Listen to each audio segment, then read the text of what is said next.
నమస్కారం ఘంటారావానికి స్వాగతం. ముందుగా ప్రధానాంశాలు.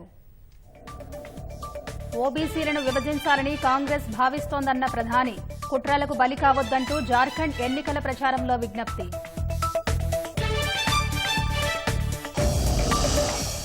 మహారాష్ట్ర అసెంబ్లీ ఎన్నికల్లో లబ్ధి కోసమే రాష్ట్రంలో కులగణన, బీసీ రిజర్వేషన్ల గురించి కాంగ్రెస్ ఎందుకు మాట్లాడట్లేదన్న కేటీఆర్. పాలమూరు అభివృద్ధిని కొందరు అడ్డుకోవాలని చూస్తున్నారన్న సీఎం, ఎవరెన్ని కుట్రలు చేసినా ప్రాజెక్టులు పూర్తి చేస్తామని వెల్లడి.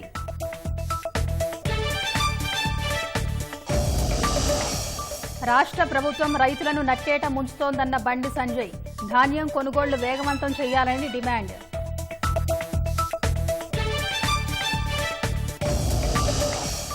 సంగారెడ్డి జిల్లా జహీరాబాద్లో కంటైనర్లో చెలరేగిన మంటలు, 8 కార్లు దగ్ధం, మంటలార్పిన అగ్నిమాపక సిబ్బంది.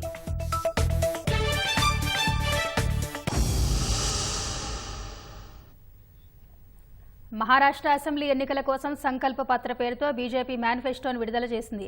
ముంబైలో నిర్వహించిన కార్యక్రమంలో కేంద్ర హోంమంత్రి అమిత్ షా మేనిఫెస్టోను విడుదల చేశారు. రైతు పంట రుణాల మాఫీ, ఏఐ శిక్షణ ల్యాబ్లు, నైపుణ్య గణన, 25 లక్షల ఉద్యోగాల సృష్టి, మత మార్పిడి వ్యతిరేక చట్టం తదితర హామీలను మేనిఫెస్టోలో పొందుపరిచారు. ఎన్నికల ఫలితాల తర్వాతే మహారాష్ట్రలో సీఎం ఎవరో నిర్ణయిస్తామని అమిత్ షా అన్నారు. మహారాష్ట్ర అసెంబ్లీ ఎన్నికల నేపథ్యంలో బీజేపీ మేనిఫెస్టోను విడుదల చేసింది. సంకల్ప పత్ర పేరుతో కేంద్ర హోంమంత్రి అమిత్ షా ముంబైలో దీన్ని విడుదల చేశారు. రైతులకు పంటల రుణాల మాఫీ, యువతకు 25 లక్షల ఉద్యోగాల కల్పన, సమగ్ర నైపుణ్య గణన, లఖ్పతి దీదీ పథకం 11 లక్షల నుంచి 50 లక్షల మంది మహిళలకు విస్తరింపు, ఏఐ శిక్షణ ల్యాబ్ల ఏర్పాటు వంటి హామీలను మేనిఫెస్టోలో ప్రధానంగా పేర్కొన్నారు. ఎరువుల జీఎస్టీ వాపసు, పారిశ్రామిక అభివృద్ధిని పెంచేందుకు ప్రభుత్వం నుంచి 25 లక్షల వరకు సున్నా వడ్డీ రుణాలు, ధరల స్థిరీకరణ అంశాలను మేనిఫెస్టోలో ప్రస్తావించారు. అనంతరం మాట్లాడిన అమిత్ షా, ప్రజల ఆకాంక్షలను తమ మేనిఫెస్టో ప్రతిబింబిస్తోందని అన్నారు. యువకులు, పేదలు, రైతులు, మహిళల అభివృద్ధి కోసం అనేక కార్యక్రమాలు రూపొందించామని పేర్కొన్నారు. స్టార్టప్ల అభివృద్ధి కోసం శివాజీ మహారాజ్ కేంద్రం, ఇంక్యుబేషన్ సెంటర్ల ఏర్పాటు, నైపుణ్య గణన, వడ్డీ లేని రుణాలు అందిస్తామని తెలిపారు. ప్రతిపక్ష మహా వికాస్ అఘాడీపై అమిత్ షా తీవ్రస్థాయిలో విరుచుకుపడ్డారు. కాంగ్రెస్ ఎన్ని ఎత్తులు వేసినప్పటికీ దేశంలో మత ఆధారిత రిజర్వేషన్లను బీజేపీ అనుమతించదని పునరుద్ఘాటించారు. మహారాష్ట్రలో సుస్థిరమైన, విశ్వసనీయమైన పరిపాలన ఉండాలంటే మహాయుతి ప్రభుత్వం అధికారంలో కొనసాగాలని స్పష్టం చేశారు. ఎన్నికల ఫలితాల తర్వాతే మహారాష్ట్ర సీఎం ఎవరో నిర్ణయిస్తామని అమిత్ షా అన్నారు.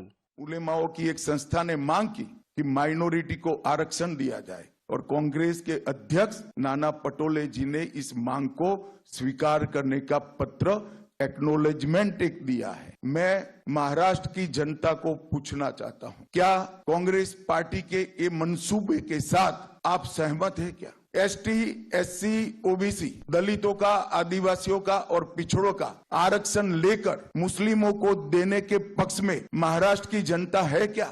हमारा संविधान धर्म के आधार पर आरक्षण के पक्ष में नहीं। 288 అసెంబ్లీ స్థానాలు ఉన్న మహారాష్ట్రలో నవంబర్ 20న ఒకే విడతలో పోలింగ్ జరగనుంది. నవంబర్ 23న ఫలితాలు వెలువడనున్నాయి. ప్రస్తుతం బీజేపీ, శివసేన, ఎన్సీపీలతో కూడిన మహాయుతి కూటమి ప్రభుత్వం అధికారంలో ఉంది. ఈ ఎన్నికల్లో విజయం సాధించి అధికారంలోకి రావాలని కాంగ్రెస్, ఎన్సీపీ, ఎస్పీ, శివసేన, యూబీటీలతో కూడిన ప్రతిపక్ష మహావికాస్ అఘాడీ యత్నిస్తోంది. మహారాష్ట్ర అసెంబ్లీ ఎన్నికల కోసం మహావికాస్ అఘాడీ ఎంవీఏ మేనిఫెస్టోను కాంగ్రెస్ అధ్యక్షుడు మల్లికార్జున ఖర్గే ముంబైలో విడుదల చేశారు.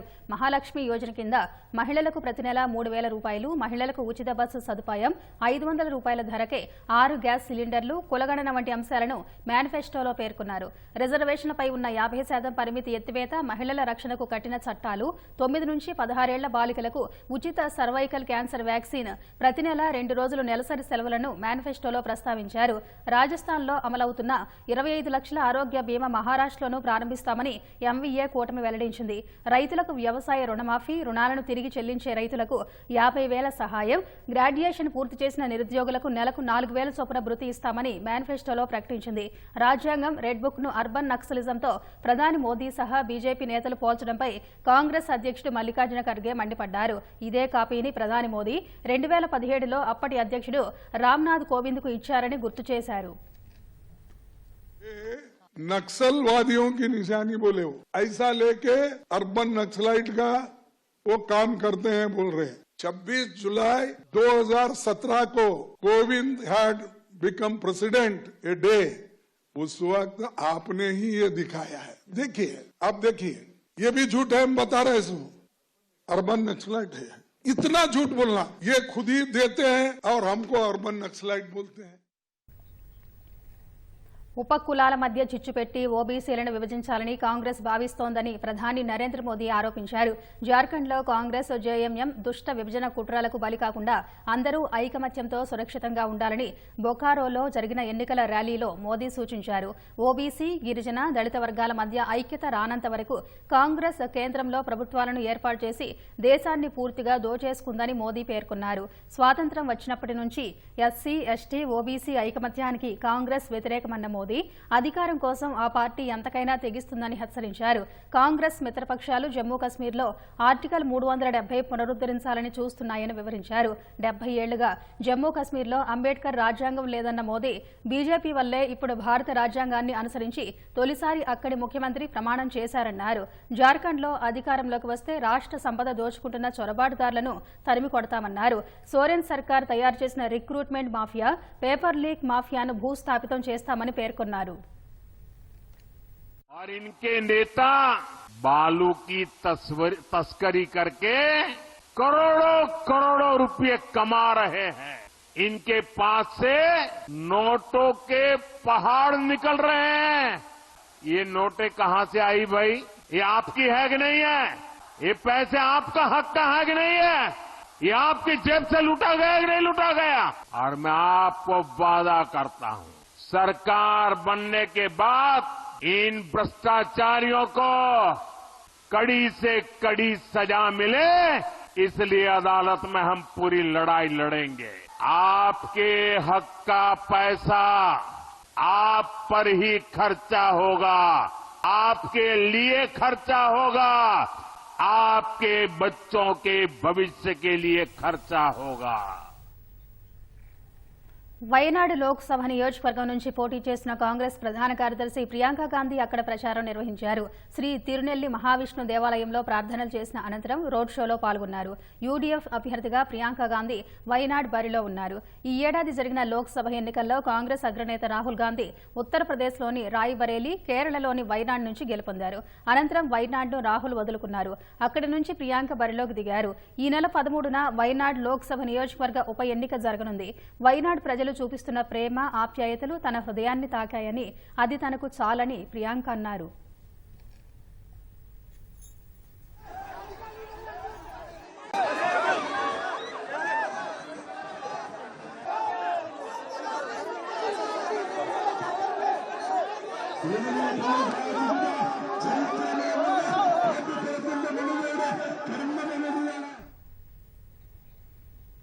గత పాలకుల నిర్లక్ష్యం వల్లే పాలమూరు జిల్లా వలసల జిల్లాగా మారిందని ముఖ్యమంత్రి రేవంత్ రెడ్డి అన్నారు.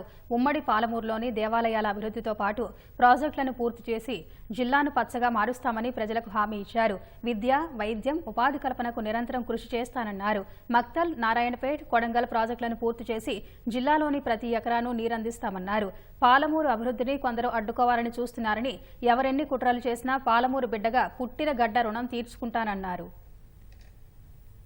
ఉమ్మడి రాష్ట్రంలో అయినా, ప్రత్యేక తెలంగాణ రాష్ట్రంలో అయినా వలసలకు మారుపేరు పాలమూరు జిల్లా. తట్ట పని, పార పని, మట్టి పని, ఎక్కడికి పోయినా పాలమూరు బిడ్డల చెమటతోనే ఈ దేశంలో ప్రాజెక్టులన్నిటినీ నిర్మించారు. అలాంటి వలసలు వెళ్ళే పాలమూరు జిల్లా కిలోమీటర్ల కొద్దీ కృష్ణానది ప్రవహిస్తున్నా, కృష్ణమ్మ పరవళ్ళు తొక్కుతున్నా మన ప్రాజెక్టులు పూర్తి కాకపోవడానికి కారణం ఆనాటి పాలకుల నిర్లక్ష్యం. ఇక్కడ ఈ దేవాలయాలకు నిధులతో పాటు ఆధునిక దేవాలయాలైన సాగునీటి ప్రాజెక్టులను పూర్తి చేయడం ద్వారా ఎడారిగా మారి వలసలు పోతున్న పాలమూరు జిల్లాలో పసిడి పంటలు పండాలి, పచ్చని పైరులతో ఈ జిల్లా విలసిల్లాలి అనంటే ఈ జిల్లాలో కృష్ణమ్మ ప్రవహించడమే కాదు, ఈ జిల్లా సాగునీటి ప్రాజెక్టులకు నిధుల ప్రవాహాన్ని కూడా ప్రవహించే విధంగా నిర్ణయాలు తీసుకొని ప్రతి నెల ఈ జిల్లా ప్రాజెక్టులను సమీక్షించి సంబంధిత శాఖ మంత్రికి అధికారులకు ఆదేశాలు ఇచ్చి ఈ జిల్లా ప్రాజెక్టులను పూర్తి చేయడానికి వేగంగా ఈరోజు అడుగులు వేస్తున్నాం. అంతకుముందు మహబూబ్నగర్ జిల్లా అమ్మాపూర్లోని కురుమూర్తి స్వామివారిని ముఖ్యమంత్రి రేవంత్ రెడ్డి దర్శించుకున్నారు. రోడ్డు మార్గంలో అమ్మాపూర్ చేరుకున్నారు. ముఖ్యమంత్రి వెంట మంత్రులు కోమటిరెడ్డి వెంకటరెడ్డి, దామోదర రాజనరసింహ సహా ఉమ్మడి మహబూబ్నగర్ జిల్లా కాంగ్రెస్ ప్రజాప్రతినిధులు ఉన్నారు. కురుమూర్తి క్షేత్రంలో 110 కోట్లతో ఘాట్ రోడ్డుకు సీఎం రేవంత్ రెడ్డి శంకుస్థాపన చేశారు. ఆలయ పరిసరాల అభివృద్ధి పనులకు భూమి పూజ చేశారు. అనంతరం కురుమూర్తి స్వామిని దర్శించుకున్నారు. ఆలయ పండితులు ముఖ్యమంత్రి, మంత్రులకు వేద ఆశీర్వాదనం ఇచ్చి తీర్థ ప్రసాదాలు అందించారు.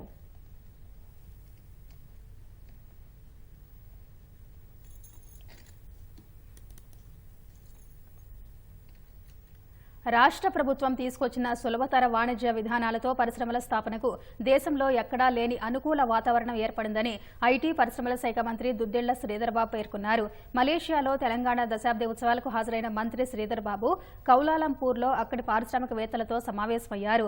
రాష్ట్రంలో పెట్టుబడి పెట్టేందుకు ముందుకు రావాలని పారిశ్రామికవేత్తలకు మంత్రి శ్రీధర్బాబు పిలుపునిచ్చారు. మలేషియా, భారత్ మధ్య వాణిజ్య సంబంధాలు మరింత బలోపేతం కావాలన్న ఆయన 2 దేశాల సంస్కృతుల్లో అనేక సారూప్యతలు ఉన్నందున పరస్పర సహకారం మరింత తేలికవుతుందని శ్రీధర్బాబు ఆకాంక్షించారు. పెట్టుబడులతో తమ దేశానికి వచ్చే వారందరికీ హైదరాబాద్ ఆహ్వానం పలుకుతోందన్నారు. డిసెంబర్లోగా తెలంగాణని సందర్శించేందుకు ఏర్పాట్లు చేస్తున్నామని మలేషియా పారిశ్రామికవేత్తలకు శ్రీధర్బాబు తెలిపారు. బీసీ డిక్లరేషన్ పేరిట బలహీన వర్గాలకు కాంగ్రెస్ బలమైన వెన్నుపోటు పొడిచిందని మాజీ మంత్రి కేటీఆర్ విమర్శించారు. బీసీ డిక్లరేషన్ ప్రకటించి ఏడాదైందన్న బీఆర్ఎస్ కార్యనిర్వాహక అధ్యక్షుడు ఇచ్చిన హామీలు ఏమయ్యాయని ప్రశ్నించారు. హనుమకొండలో బీఆర్ఎస్ నేత కుమార్తె వివాహానికి హాజరైన కేటీఆర్ అనంతరం పార్టీ కార్యాలయం వేదికగా కాంగ్రెస్ పై నిప్పులు చెరిగారు. రేవంత్ రెడ్డి ప్రభుత్వం రాగానే బీసీ బంధు, రైతు బంధును బంద్ చేశారని మండిపడ్డారు. బలహీన వర్గాల ఓట్ల కోసమే కాంగ్రెస్ కులగణన జపం ఎత్తుకుందని, సర్వేలో ఆర్థిక, రాజకీయ ప్రశ్నలు తొలగించాలని డిమాండ్ చేశారు.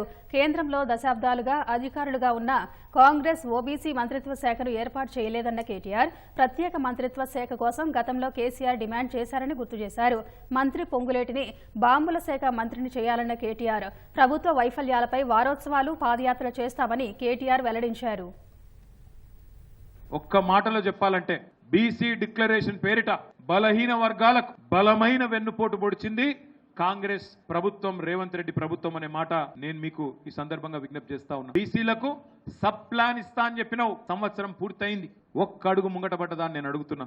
1,00,000 కోట్లు అన్నావు, ఒక్క అడుగు ముందట పడ్డదాన్ని నేను అడుగుతున్నా. 42% రిజర్వేషన్ చెప్పినావు, ఇంతవరకు ఒక్క అడుగు కూడా ముందట పడలేదు. విద్యార్థి డిక్లరేషన్ అన్నావు, మహిళా డిక్లరేషన్ అన్నావు.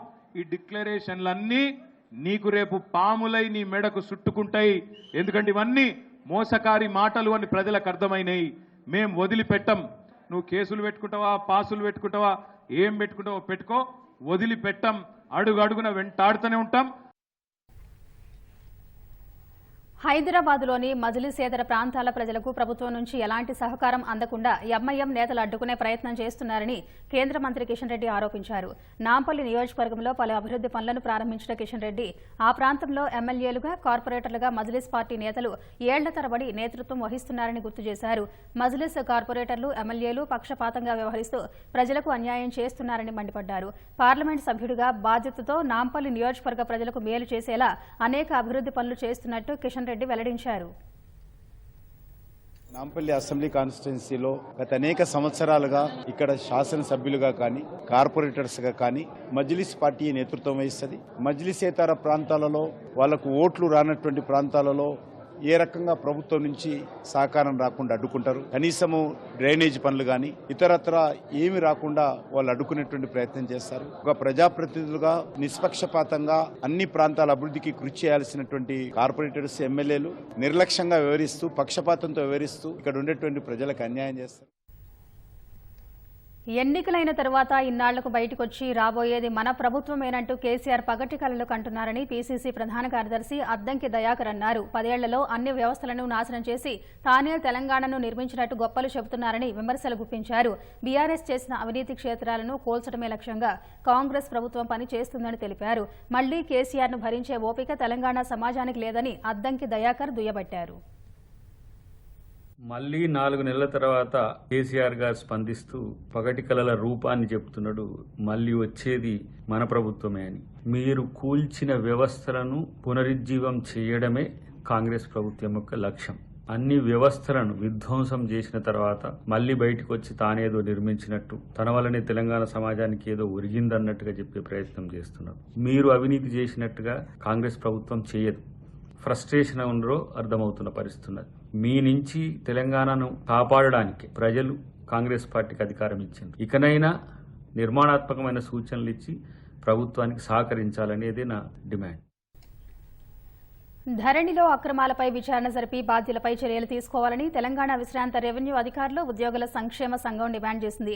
అన్యాక్రాంతమైన ప్రభుత్వ భూములపై హైదరాబాద్లో ఏర్పాటు చేసిన సమావేశంలో కూలంకషంగా చర్చించారు.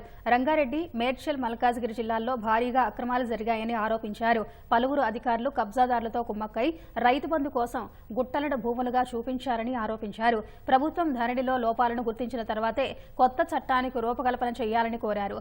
చట్ట ప్రకారం ప్రాసిక్యూట్ చేసి కబ్జాదారుల నుంచి ఆస్తులను స్వాధీనం చేసుకోవాలని డిమాండ్ చేశారు.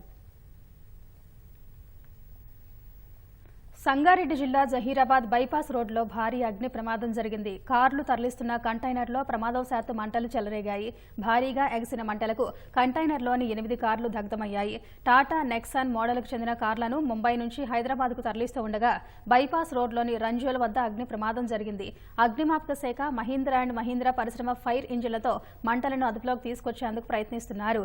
జాతీయ రహదారిపై అగ్ని ప్రమాదం సంభవించడంతో భారీగా రాకపోకలు స్తంభించాయి. ప్రమాదంలో అగ్ని కీలలు ఎగసిపడి కార్లలోని సామాగ్రి భారీ శబ్దంతో గాల్లోకి ఎగిరిపడుతోంది.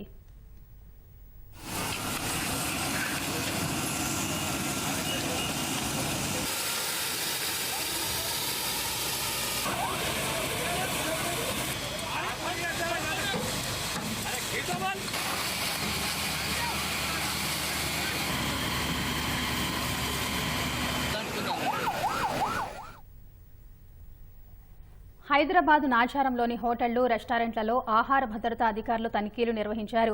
హబ్సీగూడలోని సీసీఎంబీ క్యాంటీన్కు ఫుడ్ సేఫ్టీ లైసెన్స్ లేదని గుర్తించిన అధికారులు కిచెన్లో అపరిశుభ్ర వాతావరణం ఉందని వెల్లడించారు. గడువు తీరిన పాడైన ఆహార పదార్థాలతో వంట చేస్తున్నట్టు గుర్తించారు. మరోవైపు నాచారంలోని మను కిచెన్ రెస్టారెంట్, శ్రీ సుప్రభాత హోటళ్ల కిచెన్లు అపరిశుభ్రంగా ఉన్నట్టు గుర్తించారు. కుళ్లిపోయిన టమాటా, ఆలుగడ్డలు, గడువు తీరిన అయిన పన్నీరు, మష్రూమ్ ప్యాకెట్లను స్వాధీనం చేసుకున్నారు.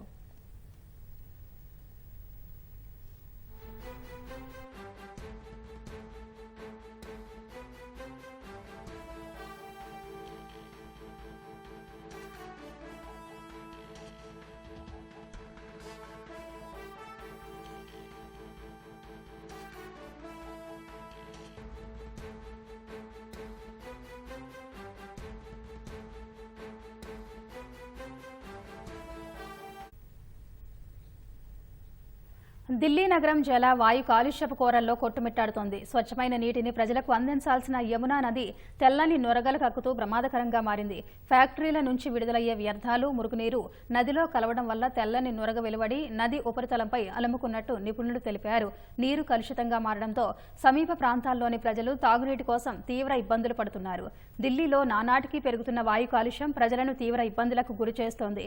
దేశ రాజధానిలో ఈ ఉదయం వాయు నాణ్యత సూచి 334గా నమోదైనట్టు సెంట్రల్ పొల్యూషన్ బోర్డు తెలిపింది.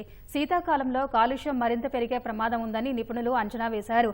కాలుష్య నియంత్రణకు ప్రభుత్వం కఠిన చర్యలు తీసుకోకుంటే భవిష్యత్తులో తీవ్ర పరిణామాలు ఎదుర్కోవాల్సి ఉంటుందని పర్యావరణవేత్తలు ఆందోళన వ్యక్తం చేశారు.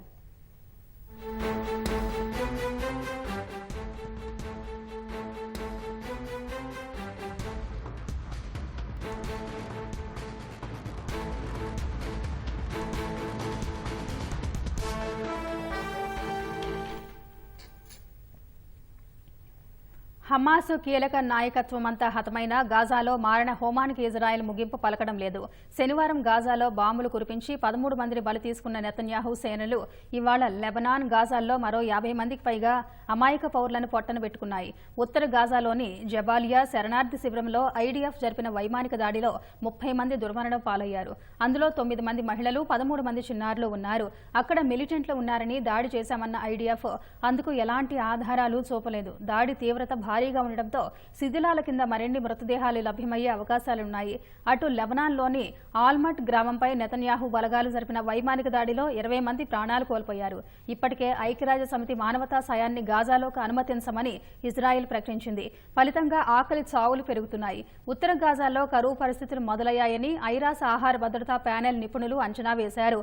మానవతా సాయాన్ని పెంచాలని అమెరికా ప్రభుత్వం విధించిన డెడ్ లైన్ దగ్గర పడుతోంది. ఇజ్రాయెల్ హమాస్ మధ్య కాల్పుల విరమణ కోసం మధ్యవర్తిత్వం వహిస్తున్న ఖతారు తాము ఆ బాధ్యతల నుంచి వైదొలిగినట్లు వస్తున్న వార్తలను ఖండించింది. ఇజ్రాయెల్ హమాస్ మధ్య ప్రస్తుతం సంప్రదింపులు స్తంభించాయని, అంతేకాని తాము మధ్యవర్తిత్వం నుంచి వైదొలగలేదని ఖతార్ స్పష్టం చేసింది. ఈ మేరకు తమ అధికారిక వెబ్సైట్లో ఖతార్ విదేశీ వ్యవహారాల శాఖ ఒక ప్రకటన విడుదల చేసింది. యుద్ధాన్ని ఆపడానికి, మానవతా విపత్తులు నిలువరించడానికి అన్ని వర్గాలు ప్రయత్నిస్తే, నిజాయితీగా వ్యవహరిస్తే తాము మధ్యవర్తిత్వ యత్నాలను పునరుద్ధరిస్తామని ఖతార్ స్పష్టం చేసింది. మధ్యవర్తిత్వం నుంచి ఖతార్ వైదొలిగినట్టు, దోహాలో హమాస్ కార్యాలయాన్ని మూసివేయాలని ఆదేశించినట్టు వార్తలు వచ్చిన నేపథ్యంలో ఖతార్ ఈ మేరకు స్పందించింది. దోహాలోని హమాస్ కార్యాలయాన్ని బహిష్కరిస్తున్న వచ్చిన కథనాల్లో నిజం లేదని తెలిపింది. సంబంధిత అధికారులతో సంప్రదించేందుకు బందీలు, ఖైదీల మార్పిడితో పాటు గాజాలో శాంతి పునరుద్ధరణకు ఆ కార్యాలయం దోహదపడుతుందని వెల్లడించింది.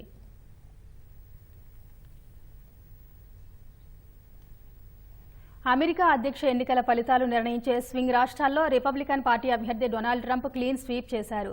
తాజాగా ఆరిజోనాలో ఫలితం వెలువడగా అక్కడ కూడా ట్రంప్ జయభేరి మోగించారు.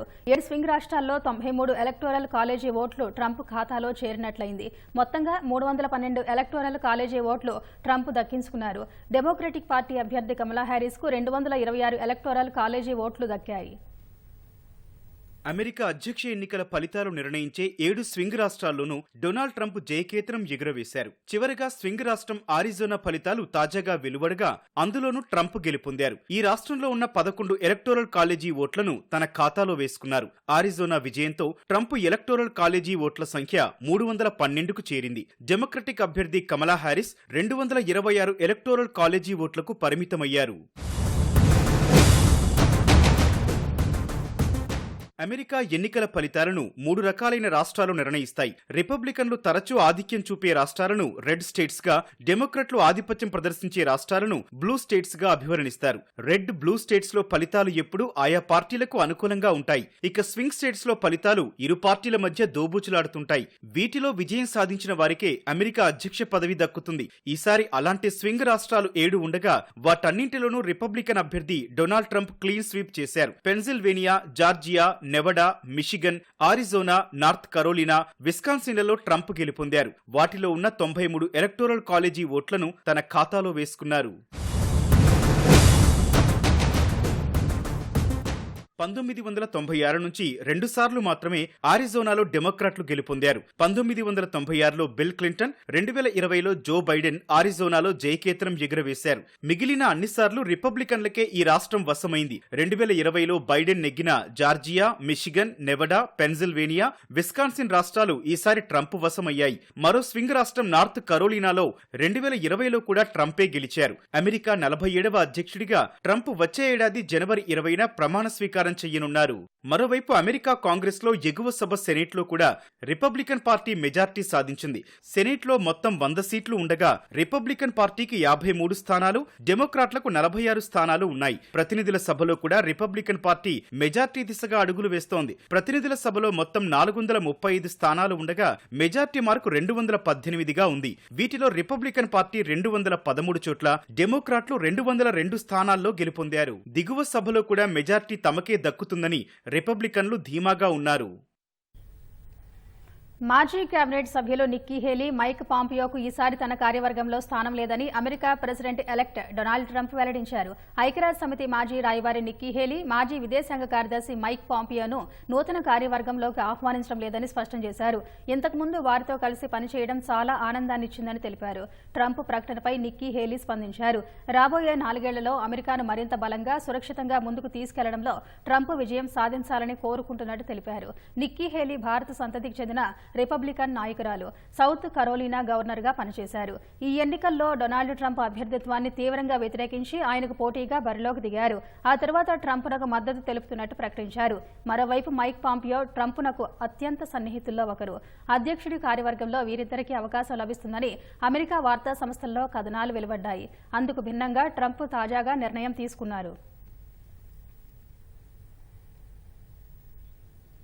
హృదయ శ్వాసకోశ సంబంధిత వ్యాధులు వాటి చికిత్సల కోసం చేసిన శాస్త్రీయ పరిశోధనలకు గాను ప్రొఫెసర్ సోనీ పుల్లంశెట్టికి జర్మనీలో సన్మానం జరిగింది. మెయిన్స్లో భారత్ వాసి జర్మనీ అనే స్వచ్ఛంద సంస్థ సోనీ పుల్లంశెట్టికి సన్మానం చేసింది. మాలిక్యులర్ బయాలజిస్ట్, ఊపిరితిత్తుల పరిశోధకురాలైన సోనీ ఆంధ్రప్రదేశ్లోని తెనాలికి చెందినవారు. కార్డియో పల్మనరీ వ్యాధులు చికిత్సలపై చేసిన శాస్త్రీయ పరిశోధనలకు గాను ఇటీవలే సోనీ పుల్లంశెట్టికి ప్రతిష్టాత్మక లియోపోల్డినా సభ్యత్వం లభించింది. దక్షిణాసియా నుంచి ఆ గౌరవం అందుకున్న తొలి మహిళగా సోనీ నిలిచారు. హైదరాబాద్లో పాఠశాల విద్య పూర్తి చేసిన సోనీ పీహెచ్డీ కోసం జర్మనీ వెళ్లారు. అంకిత భావం, శాస్త్రీయ నైపుణ్యంతో ప్రొఫెసర్గా మారి ఎన్నో పరిశోధనలు చేశారు. ఏపీ జెనెటిక్ మెకానిజమ్స్, ట్రాన్స్క్రిప్షన్ కారకాలు జన్యు నియంత్రణను ఎలా ప్రభావితం చేస్తాయో ఆమె పరిశోధించారు. Pulmonary hypertension, pulmonary fibrosis వంటి ఊపిరితిత్తుల వ్యాధులకు కొత్త చికిత్సల విధానాలు, ఔషధాల అభివృద్ధికి తన పరిశోధనలు ఉపకరిస్తాయని ఆమె భావిస్తున్నారు. సిద్దిపేట జిల్లా హుస్నాబాద్ శివారు పొట్లపల్లి రోడ్లోని తాటివనంలో తన సొంత డబ్బులతో వేసిన 4 బోర్ మోటార్లను కేంద్ర మంత్రి బండి సంజయ్ ప్రారంభించారు. స్థానిక గౌడ రైతుల వద్ద తాటికల్లు సేవించి అనంతరం వారితో భోజనం చేశారు. గతంలో జరిగిన అగ్ని ప్రమాదంలో హుస్నాబాద్ ప్రాంతంలోని తాడి చెట్లు కాలిపోవడంతో స్థానిక గౌడలు నష్టపోయారని తెలిపారు. రాజకీయాల కోసం కాకుండా గౌడుల సంక్షేమం కోసం కృషి చేస్తానని బండి సంజయ్ వెల్లడించారు.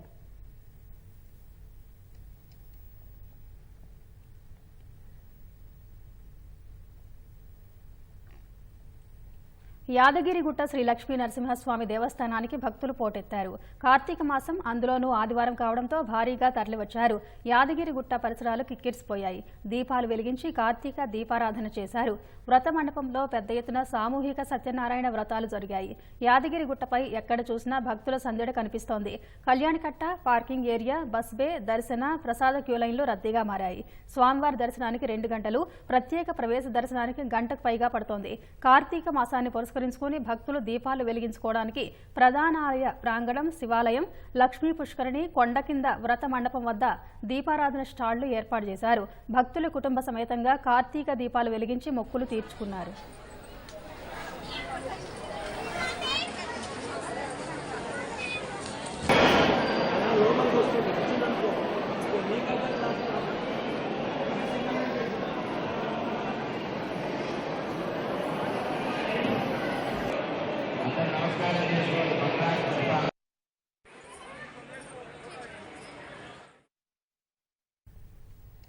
కార్తీక మాసంతో పాటు ఆదివారం సెలవు దినం కావడంతో భద్రాచలంలోని శ్రీ సీతారామచంద్రస్వామి వారి ఆలయంలో భక్తుల రద్దీ పెరిగింది. తెల్లవారుజాము నుంచే వివిధ ప్రాంతాల నుంచి అధిక సంఖ్యలో కదిలివచ్చిన భక్తులు స్వామివారి దర్శనం కోసం బారులు తీరారు. ప్రధాన ఆలయంలోని లక్ష్మణ సమేత సీతారాములకు ఆలయ అర్చకులు విశేష అభిషేకం నిర్వహించి బంగారు పుష్పాలతో అర్చన చేశారు. కార్తీక మాసం సందర్భంగా ఆలయంలోని చిత్రకూట మండపంలో శ్రీ సత్యనారాయణ స్వామి వ్రతాలు జరుపుతున్నారు. భక్తుల రద్దీ పెరగడంతో ఆలయ ప్రాంతాలన్నీ సందడిగా మారాయి.